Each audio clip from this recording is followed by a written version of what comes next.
क्या वजह थी कि JUI के साथ बिलखुसूस एक इत्तेहाद नहीं बन सका PTI का?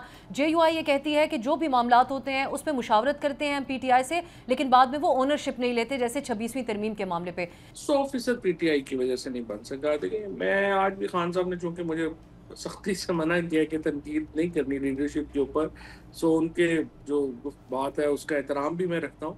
लेकिन मसला सिर्फ ये है कि जो मुझे लगता है, देखिए मसला ये है कि सलमान राजा साहब हों, बाकी जो लोग दोस्त हों हमारे जो PTI में हैं, सच्ची बात यह है कि इनकी टोटल पॉलिटिक्स 8 महीने की, 10 महीने की, 14 महीने की, बस इतनी है।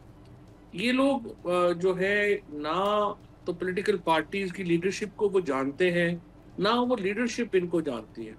तो एक तो देखो ना, अगर मैं आपसे कोई बात कर रहा हूँ आपसे और मेरा आपसे कोई ताल्लुक ही नहीं है, आप टोटल अजनबी हैं हम, तो हमारी बात जो है वो मुख्तलिफ होगी, वो बहुत ज़्यादा। फिर JUI में और PTI के दरमियान एक बहुत बड़ा दरिया हायल है, एक दूसरे से बड़ी तल्ख बातें जो हैं वो मंसूब है।